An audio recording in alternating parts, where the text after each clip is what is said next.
This is the Whole Care Network.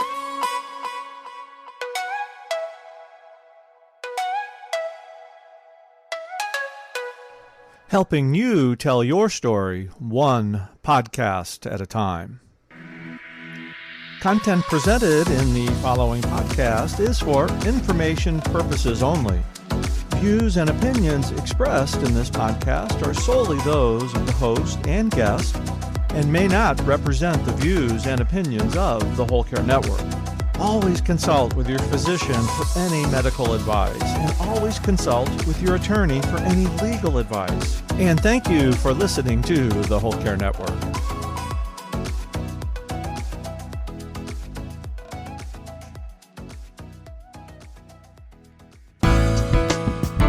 Hsien and I have tried to change the healthcare system from inside for years, decades, and the dial is not moving fast enough. So we leapfrog over them right now and went right to the citizens with this book and said, you know what? You guys can be the change agents.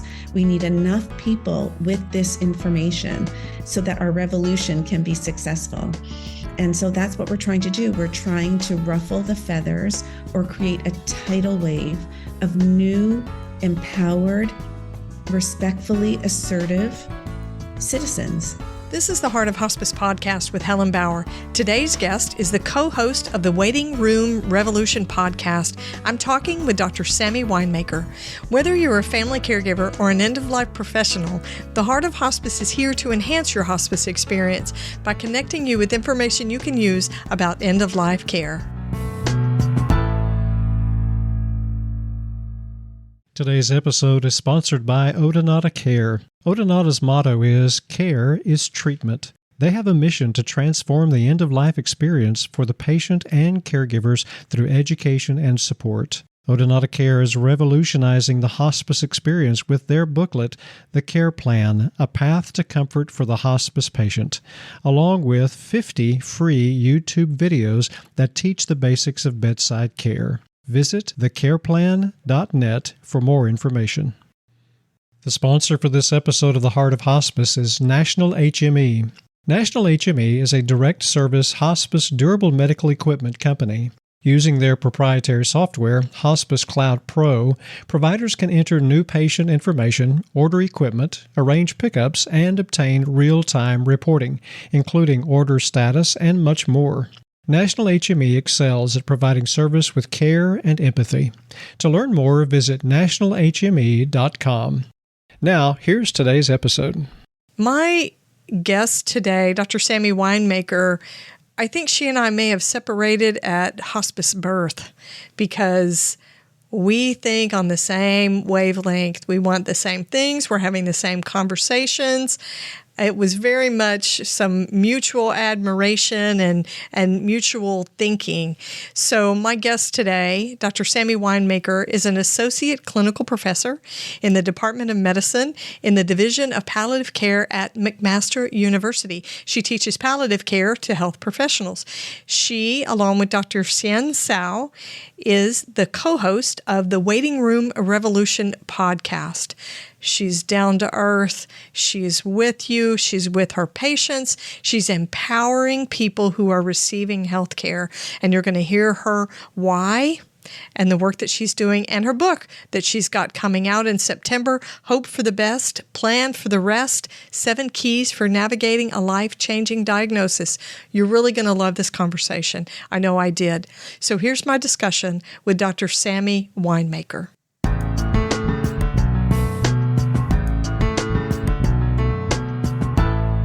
Sammy, welcome to the Heart of Hospice podcast. It's great to talk to you. Ellen, I am thrilled to be here. Thank you. Nice. Okay, so I like to start off with an icebreaker. This is not a question that I sent you, so I'm going to catch you off guard a little bit. Okay. Sammy, if you could only have one color of clothing in your closet, what color would it be? Camel. Really? Nobody's ever said that. So explain, please. I just think the color camel, which is sort of a wheat kind of color, I would say, I don't know. I feel like it's so soft. And I'm not a bright color kind of person. So I don't know. I just love the color camel. It's just so earthy. I like that. It's neutral, and it's kind of like a blank slate for other things. I kind of like it. Are you going to try to analyze me based on my color? As I'm interested. No, I can barely figure out my own, much less analyze anybody else. So here's what I would tell you. I'm super practical when it comes to stuff like that. So if somebody asked me that question, I would say black. Oh, because most of my workout stuff is black, and that way I wouldn't have to worry about sorting through the laundry and figuring out different loads. I could just throw it all in. Yeah, I was going to ask you, Helen, the same question. What your color is? So black. Yeah, no creativity there, just practical, not as much laundry work. That's pretty bad, isn't it? Especially for a hospice person. I know. I was just going to say, I avoid black because even my car, while I do home visits, I would never buy a black car because I don't want people to feel like the hearse has, driven up to the house. So I have a white car. That's true. When I was in the field, I never wore black scrubs. Oh, yeah. See? Yeah. We know. Yeah, I think people do associate it with the Undertaker, right? The Grim Reaper. Exactly. Yeah. Okay, so you're a podcaster. Yes. You and your co-host, also a physician, have a podcast called The Waiting Room Revolution, right? That's right. Dr. Hsien Seow, he is a researcher. So he's a PhD researcher.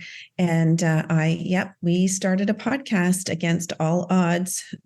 We did it, just like you. Oh, exactly. How did healthcare people get into podcasting? But so what was the momentum behind starting your show? Well, Hsien and I always wanted to write a book, to start a social movement, let's just say, a public-facing social movement. And writing seemed to take a long time. And Hsien used to tell me, Sammy, you can talk about this all day long. You talk about it till you're blue in the face. Maybe if we record what you're saying, I'll be able to, write it. But we just realized that talking about it was so much easier. And so we decided to record it. Someone suggested doing a podcast, and it was as simple as that.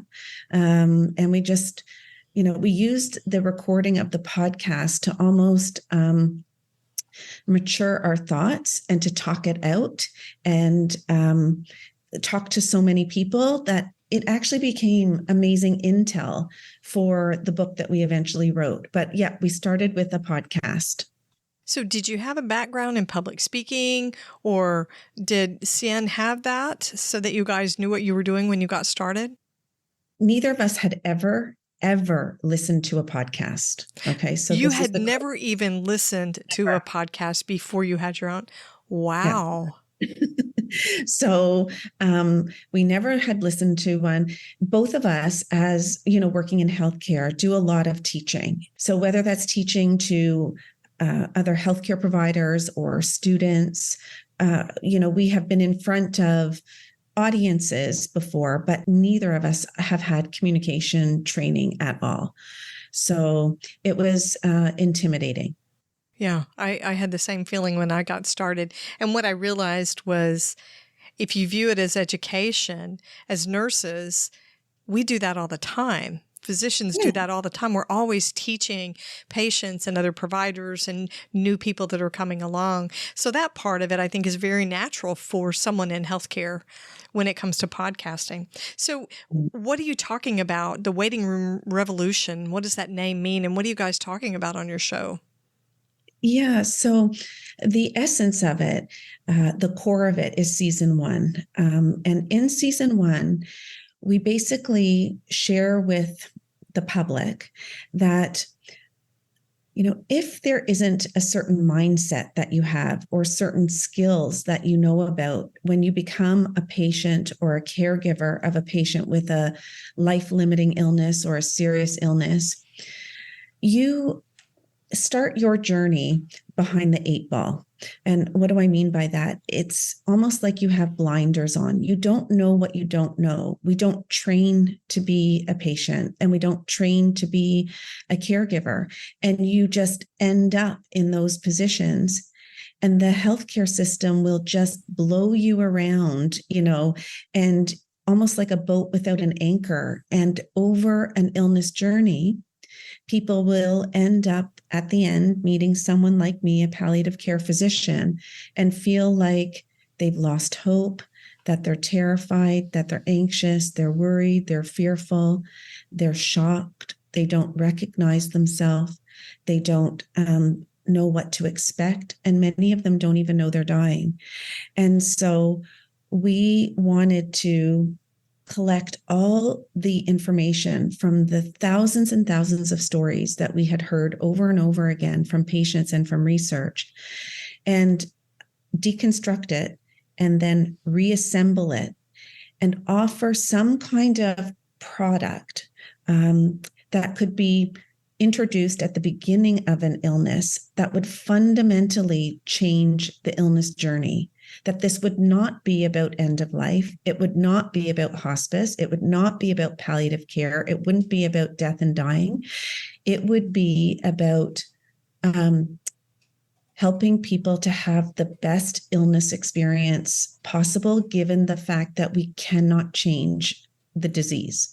But we can change the experience by helping people have an eyes wide open journey, so that wink, wink, nudge, nudge. By the way, it is going to improve the final chapter. It is going to improve dying. It is going to get you palliative care and hospice care, but that's not the reason why we wrote the book. We wrote the book because we saw too many very broken, problematic journeys. So I think what you guys experience in Canada very much mirrors the experience for patients and caregivers here in the United States. For us, the sections of healthcare are so siloed. Yeah. Palliative care is its own thing. Aggressive care is its own thing. Home health, which is the next step in most people's minds. And then hospice, it's all made to be these abrupt stops and starts, where a patient has to have the energy and the bandwidth emotionally and mentally to process. There was something you said about a patient doesn't even recognize themselves. Mm-hmm. And I think that's totally true. As they move through things, if we haven't helped them transition and have these really open conversations early on, they get to a point where they don't even know who they're supposed to be and how to handle it. It takes a great amount of energy for a patient to process everything that's happening. And that's on top of experiencing a disease at the same time. Helen, when I meet people in their home, because I do palliative care, I'm a home visiting palliative care doctor. It shocks me when, I ask people, is it okay I speak openly with you? And they look at each other and they say, yes, of course. And I say, well, is it okay if I speak frankly without any sugar? And they say, of course, if you know something, we want to know also. And so I then, share with them my understanding of what's happened in their healthcare journey, where things are at now, and what the future is going to look like, making sure the whole time I'm checking in and asking them if it's too much information for them. But right. People gobble it up, and they often say to me afterwards, Dr. Winemaker, you're the first person who has ever been straight with us. And I'm not telling you this, Helen, to pat myself on the back. I'm telling you because this was also the impetus behind our discomfort with what's happening in the healthcare system that made us do what we're doing now, which is the social movement, the waiting room revolution, because it became very uncomfortable for us. I guess that would be the polite way of saying it, that we were catching people at the end of a long journey. They had already had touch points with many other care teams. they had been transferred along like a baton in a relay race, and the whole time getting, standard kind of healthcare conveyor belt type care.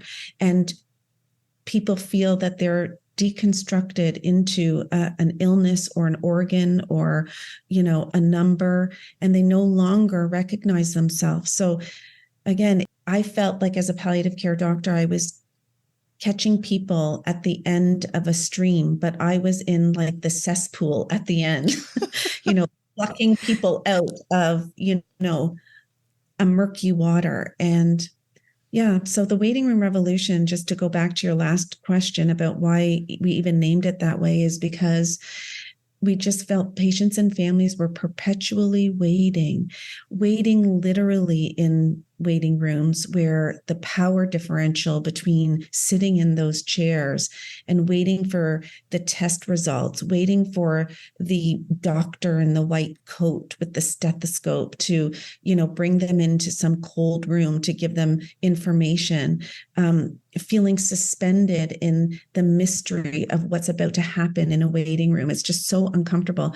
And then, metaphorically, just waiting and not understanding what's happening, like being in a maze with very high hedges and not really being able to see over the bushes. Like, just so it became like literal and metaphorical, this social movement that we wanted to give the power back to the citizens, to patients and families. So there's a lot to unpack there.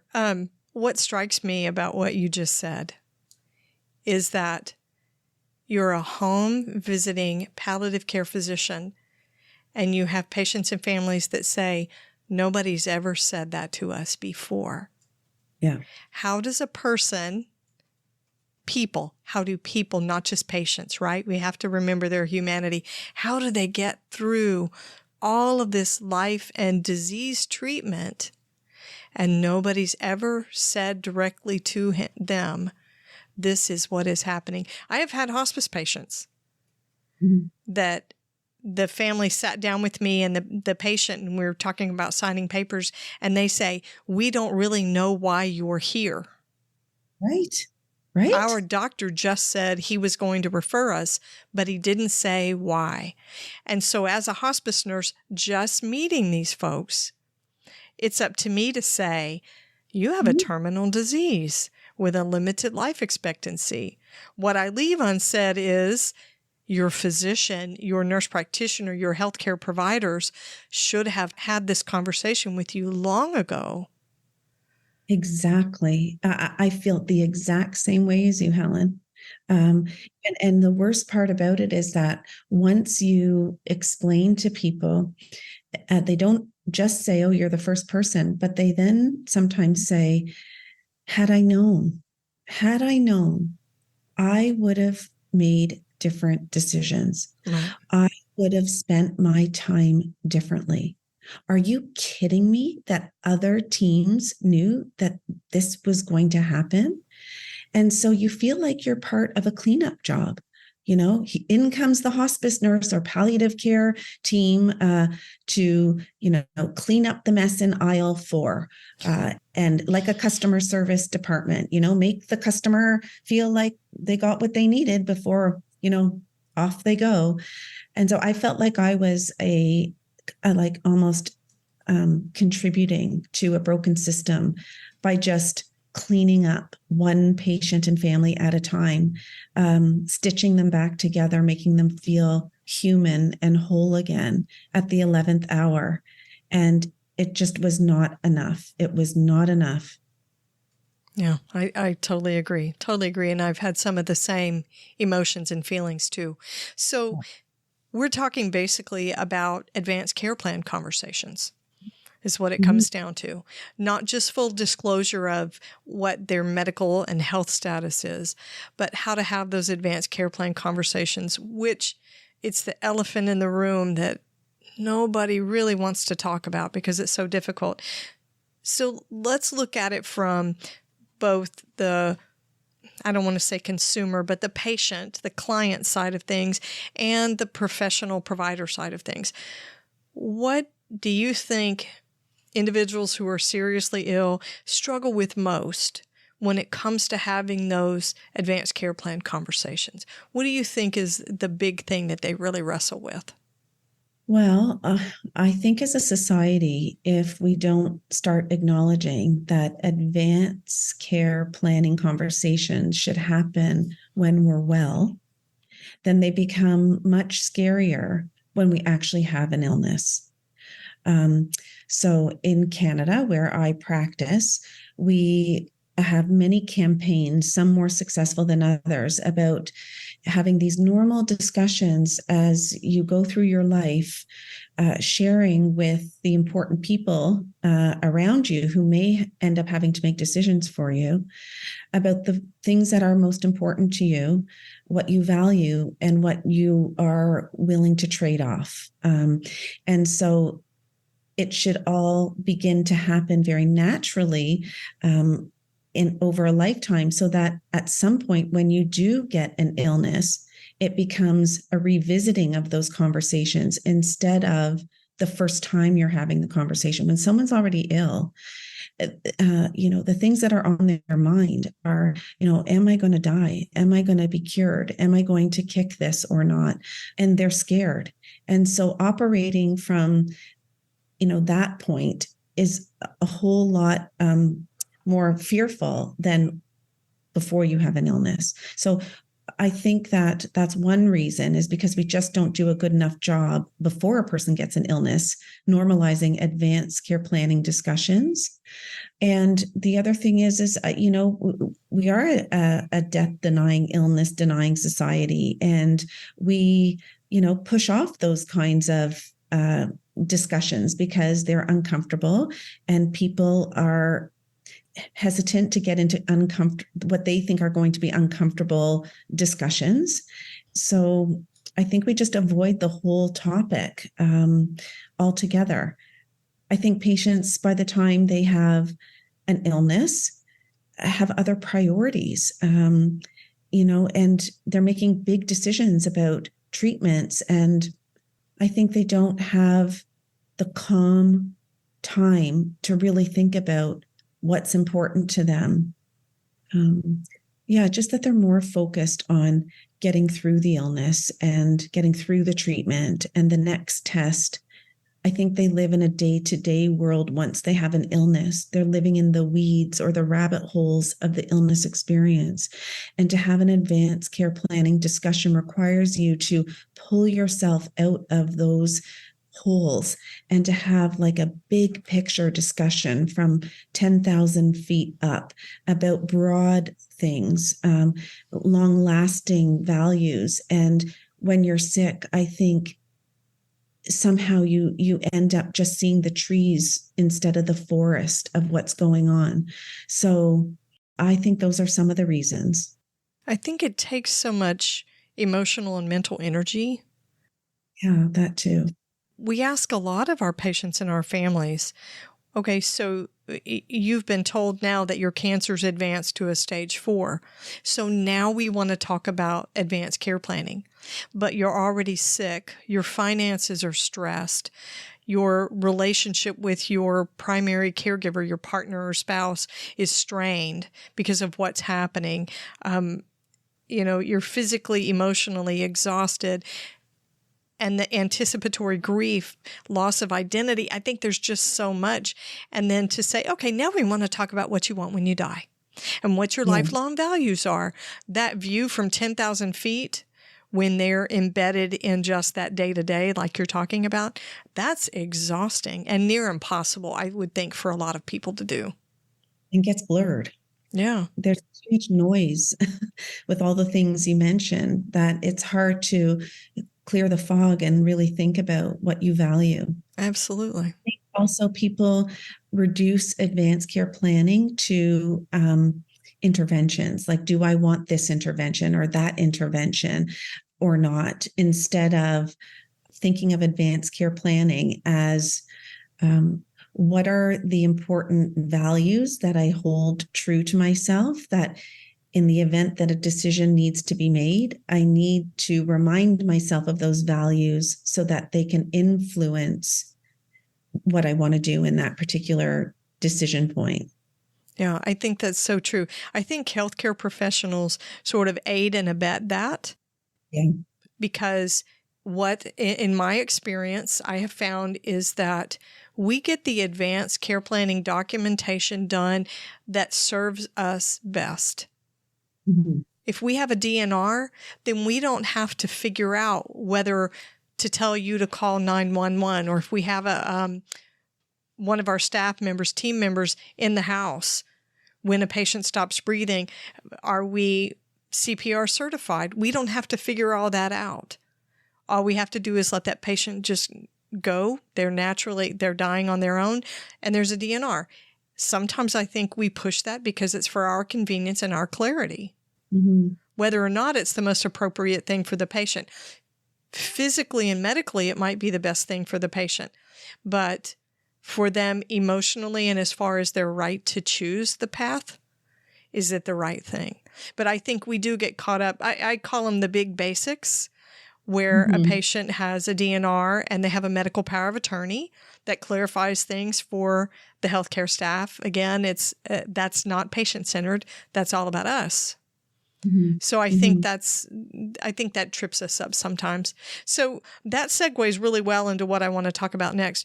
Why do you think, and what do you think we struggle with the most when we're counseling people who are seriously ill? And not just because of time constraints, but what do you think emotionally and personally for each healthcare individual? For us individually, what do you think we struggle with? What holds us back from really having open conversations? Well, there's probably a lot of practical reasons, like you mentioned, some of them being time, et cetera, environment, privacy, those kinds of things. But I think when you unpack all of it, research definitely suggests that healthcare providers worry that if they infuse the truth into the conversation, the reality of the illness into the conversation, that they worry about making people hopeless, depressed, sad. And so it's easy to avoid. Plus, we are trained to fix things. We are trained to intervene and do things. So these conversations often require a healthcare provider to sit in the gray zone and to sit with discomfort with someone and just be present and use themselves as a therapeutic intervention in one of those conversations. And I don't think we're trained properly that way. I know we aren't trained properly that way. So we find it much easier to talk about the things we can do, and we find it easier to try to fix things.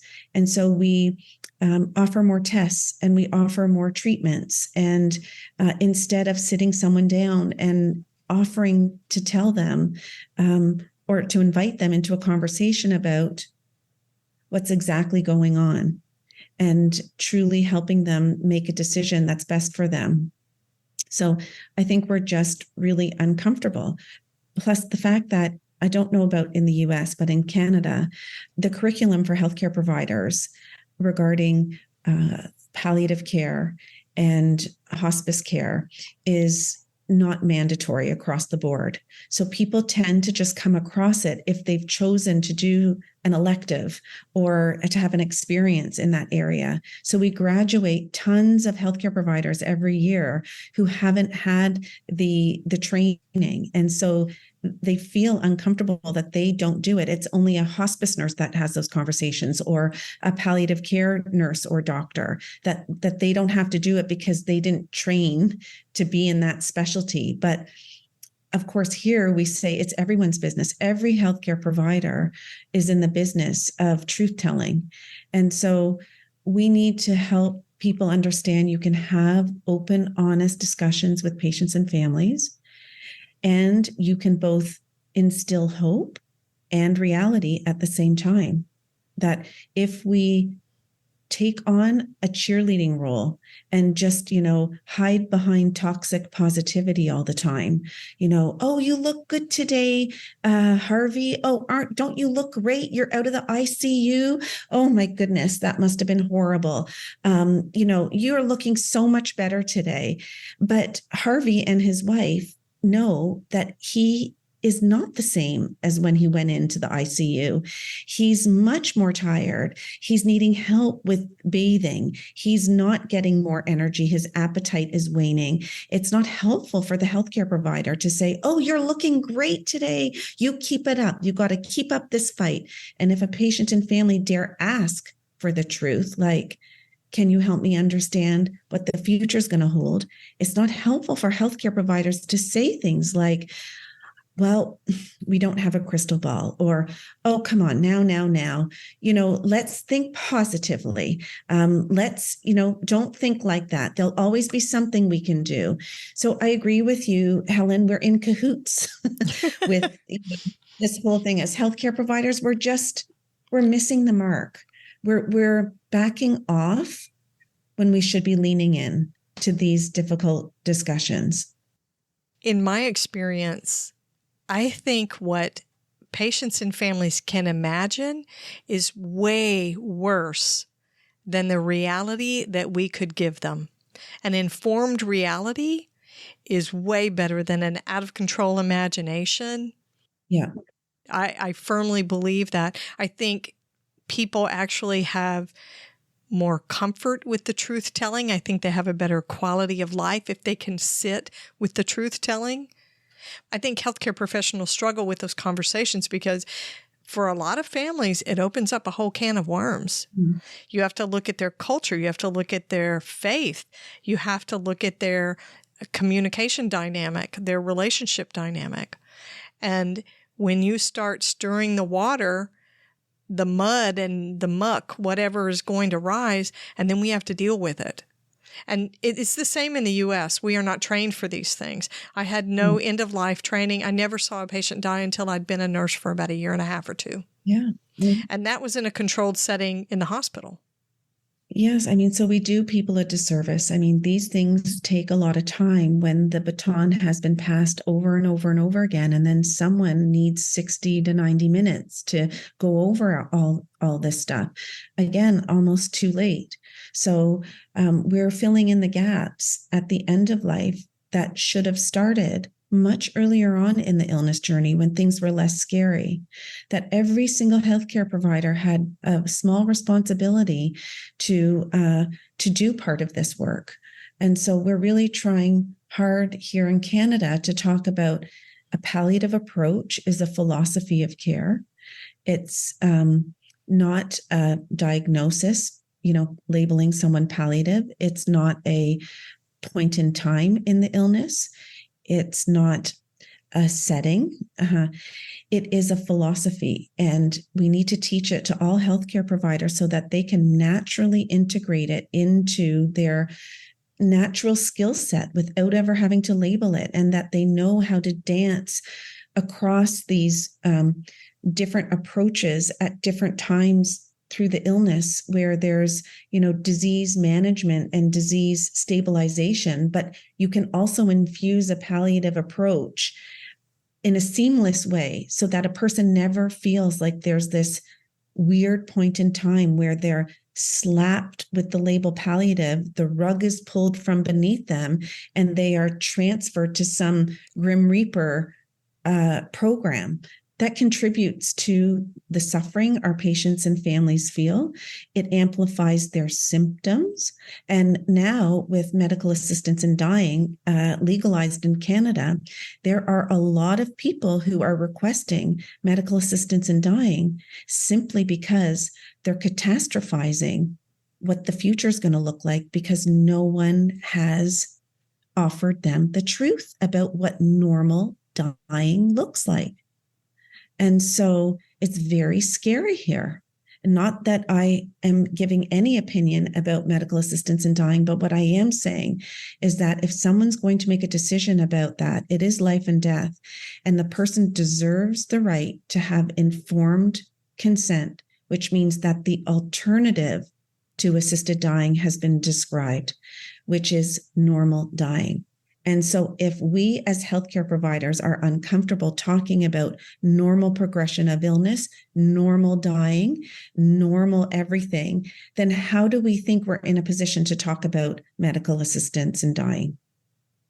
And so people have chosen medical assistance in dying without really knowing what was the alternative. Right. What was my natural death going to look like? The sponsor for this episode of The Heart of Hospice is Odonata Care. Odonata Care founders Nancy Hireman and Brenda Kazire are certified hospice and palliative nurses with over 40 years combined experience. They are experts in end-of-life care. Nancy and Brenda have created a 32-page booklet called The Care Plan, A Path to Comfort for the Hospice Patient. Their goal is to empower patients and their caregivers with valuable information right at their fingertips, wherever and whenever they need it. Odonata Care also offers a suite of 50 free training videos on YouTube that teaches the basics of bedside care for personal and professional caregivers. Odonata Care's motto is "Care is Treatment," which is why their bottom line is caring for the patient. Nancy and Brenda have a mission to transform the end-of-life experience through education and support. You can purchase copies of the Care Plan for yourself or your hospice agency at thecareplan.net. And look for their new Spanish version coming to their online store very soon. The sponsor for this episode of The Heart of Hospice is National HME. National HME is a direct service hospice durable medical equipment company that's serious about providing excellent service through communication and coordination for providers and families. They aim to be an extension of the hospice care team and to make DME the easiest part of the hospice provider's day. Using their proprietary software, Hospice Cloud Pro, providers can enter new patient information, order equipment, arrange pickups, and obtain real-time reporting on their order status, plus much more. National HME also provides text message notifications which keep everyone up to date on when the equipment will be delivered. National understands how important communication is when it comes to every aspect of a hospice patient's care. Here's Chris Maglioka, Senior Vice President of Business Development, describing how National HME technicians stay connected with patients and families.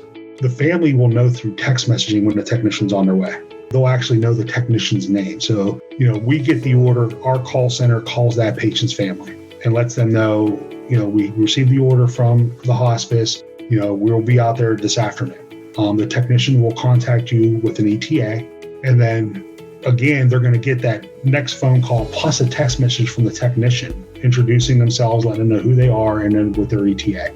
It all starts and ends with the communication part. National HME does more than just provide equipment. They provide service with care and empathy. To learn more about the services provided by National HME, you can visit their website at nationalhme.com.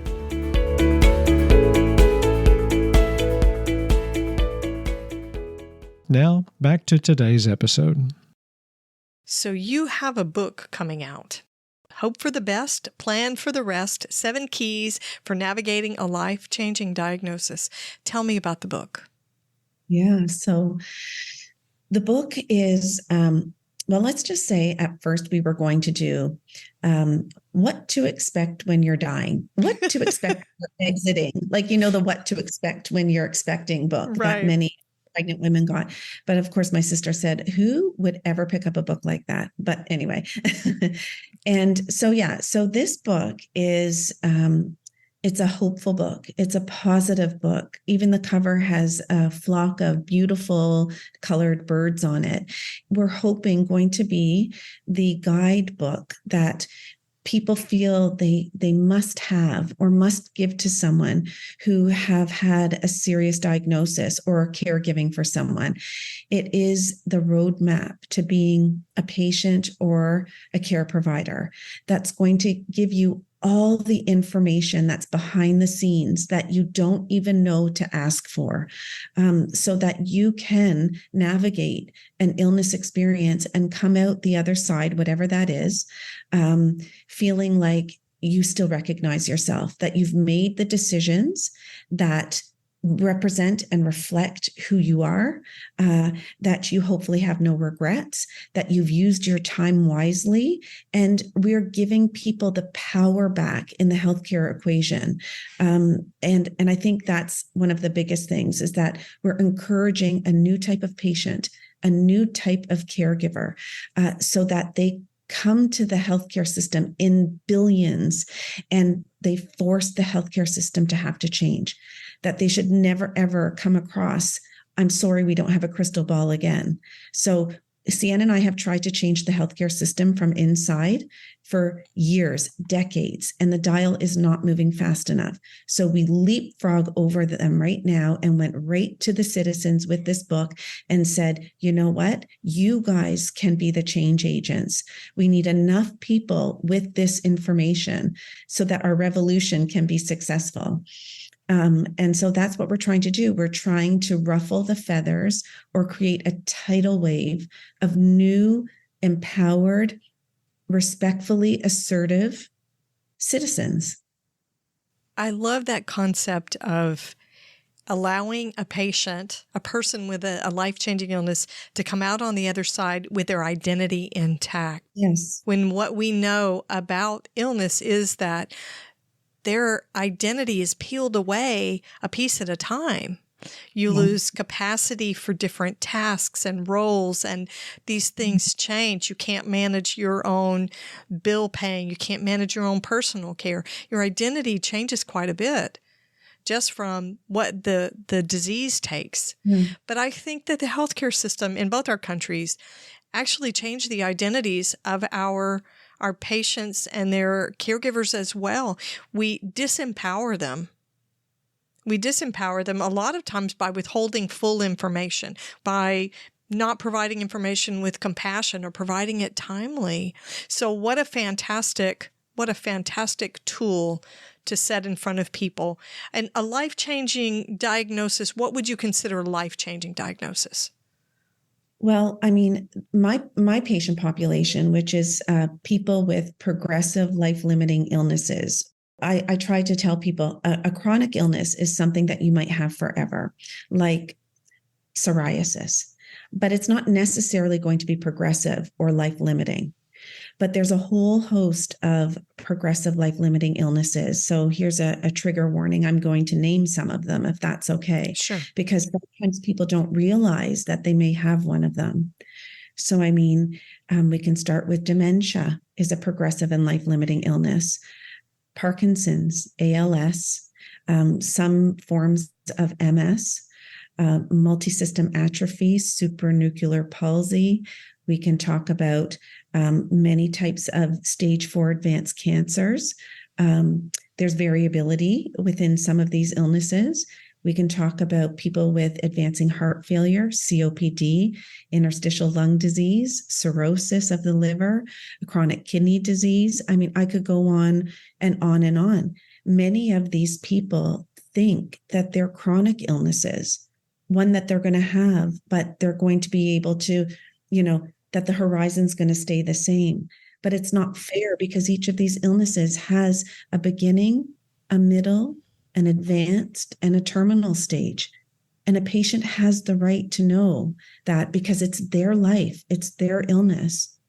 But we didn't want to make it only about progressive life-limiting illnesses, because we realized that patients who get any kind of serious illness struggle.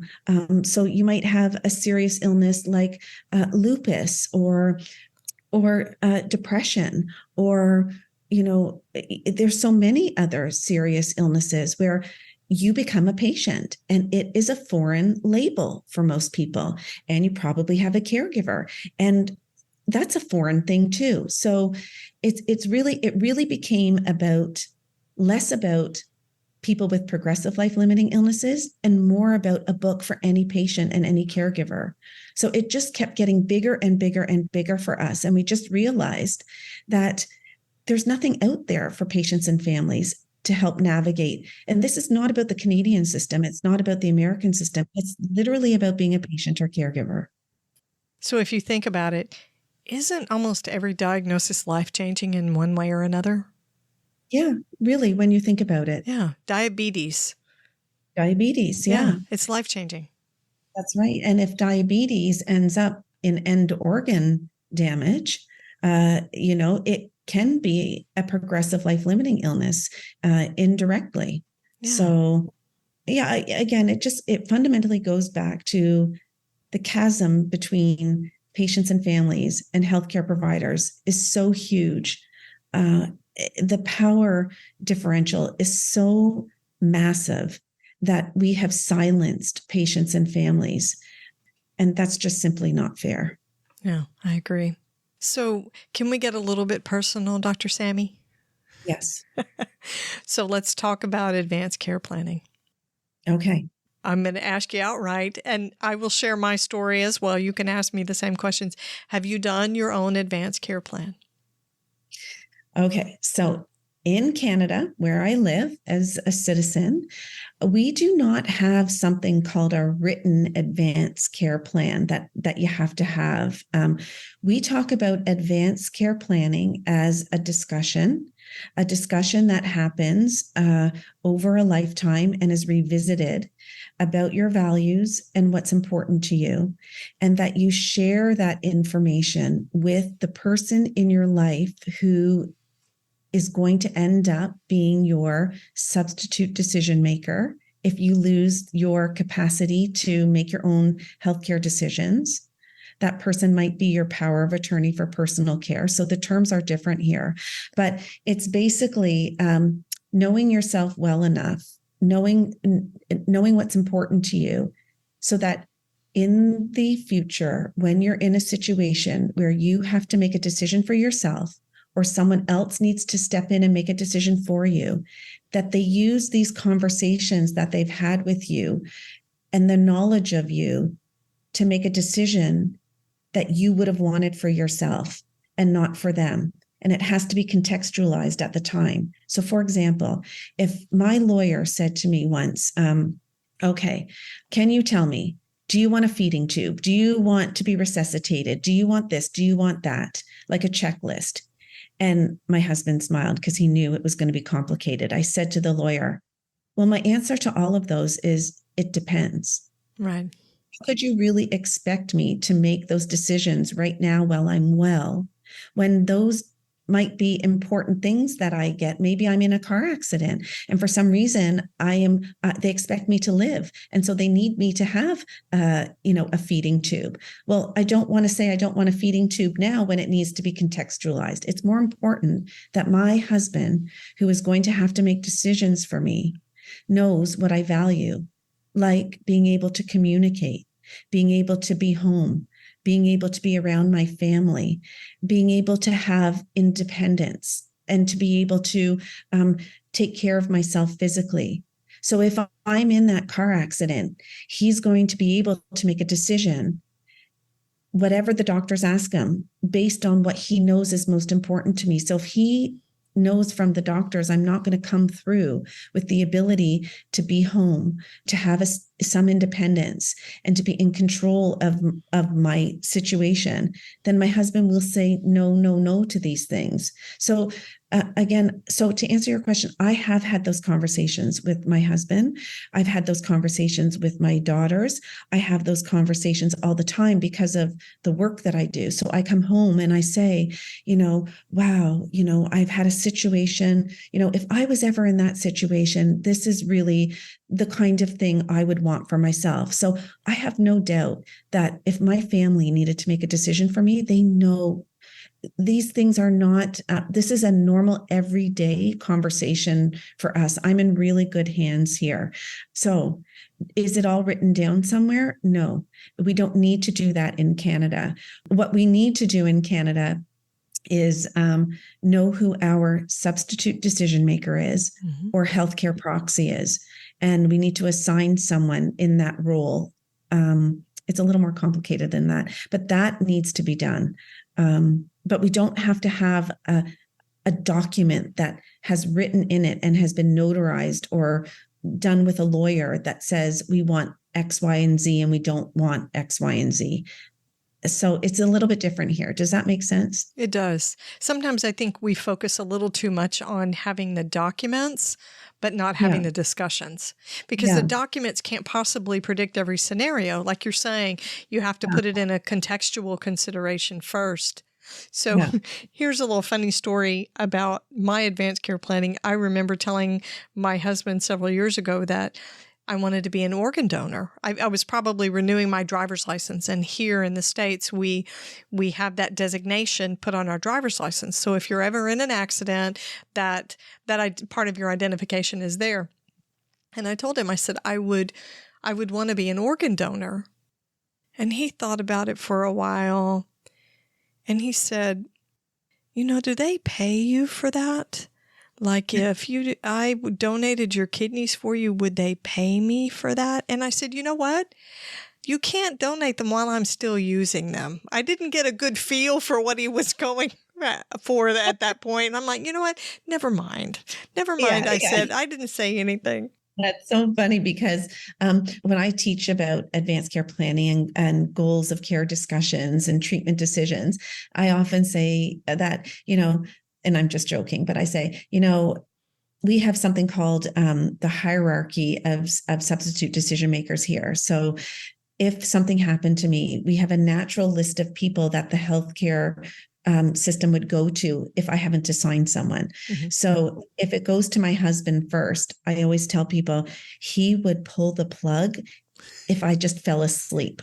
So he isn't my person. And then I know on the other end, my mother would keep me alive forever. She would have me on every machine. She would brush my hair every day. She would cream my body, even though I wouldn't want to be alive in that circumstance. So I had to pick someone else who I knew was going to truly be able to make decisions that represented me, not pull the plug too early or keep me alive forever. But anyway, truth is my husband knows exactly what I would want. But yeah, well, I guess my family's not big on talking about it. I have 2 daughters, and I have one that would keep me alive at all costs. She would have me on a ventilator propped up on the couch somewhere. Years from now, I'd be 111. And then I have another daughter that says, I'm not talking about this with you. You're going to live forever. She just doesn't want to talk about it at all. Yeah. And so I still look at my husband and, think I am surrounded by all these jokers. I have no idea what to do as far as a decision maker goes. So we've had Nathan Kottkamp, and one of the things he says is if you have the right person, they'll make the right decisions. Yeah. So if you have chosen a healthcare proxy that's appropriate for you and you've had those conversations, if you don't have the other documents, it won't matter. That person knows you and your values and what you consider quality of life. They'll make the decisions that are appropriate for you. It's so true. And, and we do those people a disservice if we've left those discussions to a crisis situation, because they're more likely going to get caught off guard and make a quick decision. And most people say, I would have made a different decision in the crisis. So it's really important while things are not boiling over to have these discussions, because we want people to operate through the lens of what we would want for ourselves, not what they would want for us, right? Absolutely. So, Sammy, what's one thing we haven't talked about that you would like my listeners to know? I think I would like the listeners to I'll just reiterate that they have a right to a whole lot more information than they realize when they're going through a healthcare journey. That even though it is the first time for them, billions of people have walked their journey before. And as a physician, I can tell you that we have the roadmap for almost every illness, and you deserve to have that roadmap, the roadmap of Parkinson's or ALS or MS or, cirrhosis. These illnesses are well mapped out. Their chapters, their bus stops, their milestones, decision points, how you're fading from one chapter or stage to the next, what the end is going to look like for all of these illnesses. It is available to you, but it won't be offered to you unless you find your voice. And information and knowledge is power. Even if you think it's going to be something that you don't want to hear, we know that people do better when they have information for better or worse. There is nothing worse than being in the twilight zone, just bobbing around without an anchor. So just know you have a right to seek information and don't take no for an answer. And you will be better off the more information you have. Information is your currency when you have an illness. Yeah, that's great advice. Sammy, tell my listeners how they can connect with you, pre-order the book or buy the book, depending on when they're listening, and how they can listen to your podcast too. Yeah, so you can listen to our podcast. Thank you. You can get it wherever you get your podcasts, or you can check out our website at thewaitingroomrevolution.com. You can buy our book. You can pre-order before September the 19th. And come September the 19th, you can pre-order it on Amazon or Barnes & Noble, Indigo Chapters, any small bookstore. You can follow us on social media.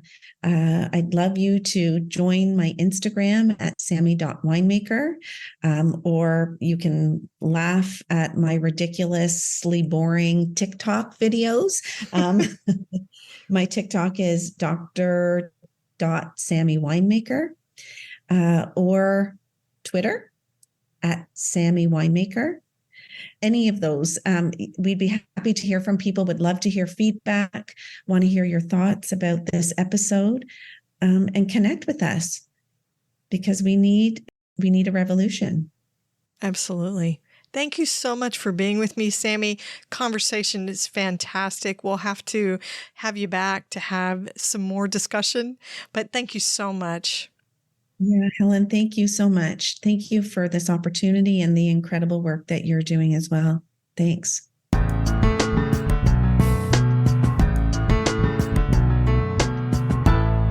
So now you see why I think Sammy and I were separated at birth. Sister from another mister, is that what they call it?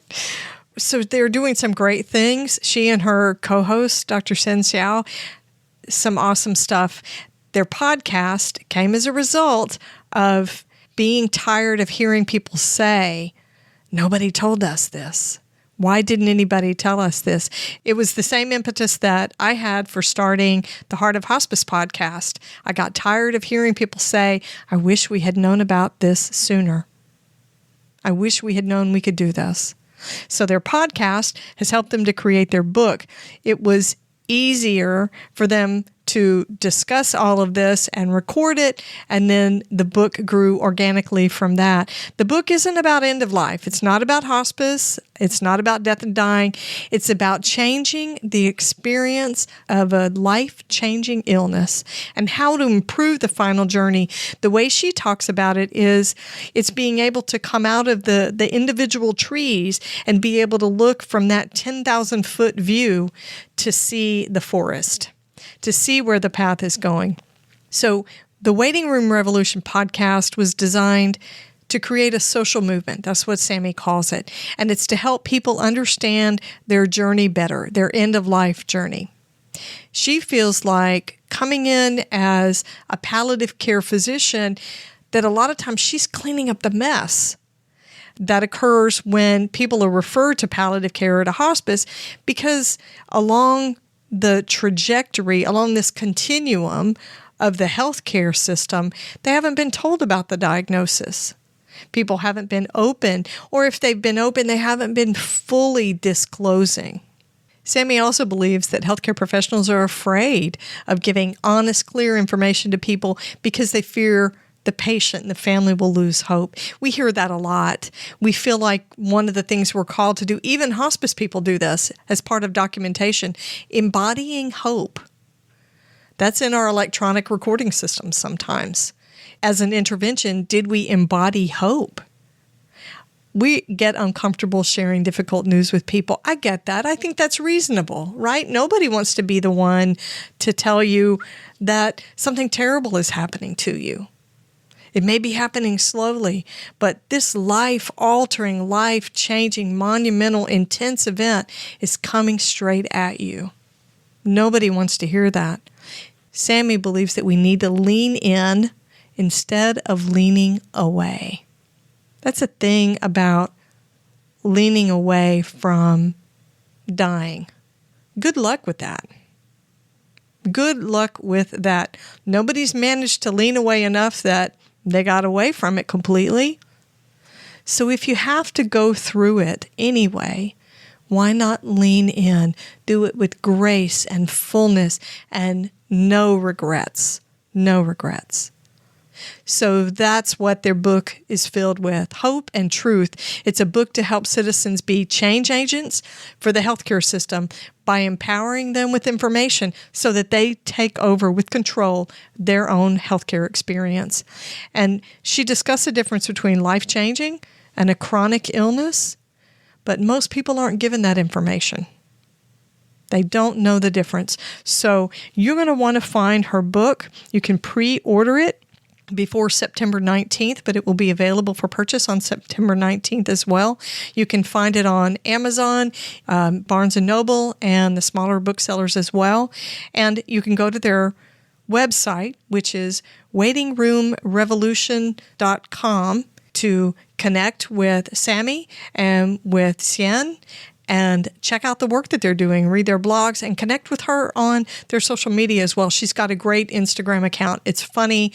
It's very meaningful. You can get a lot of nuggets of wisdom from them. So check it on out. Be sure to catch the next episode of the Heart of Hospice podcast. You can find more episodes on theheartofhospice.com. Don't forget to subscribe on your favorite podcast platform. You can connect with the Heart of Hospice on Facebook and Instagram and send your questions or comments by email to helen@theheartofhospice.com. And remember, no matter who you are or where you are in your hospice journey, you are the heart of hospice.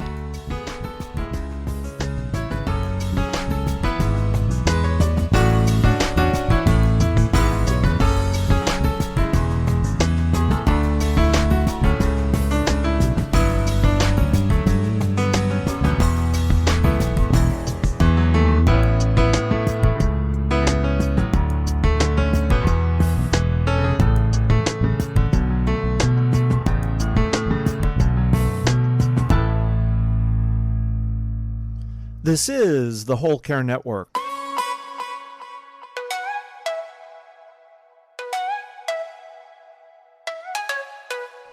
Helping you tell your story one podcast at a time.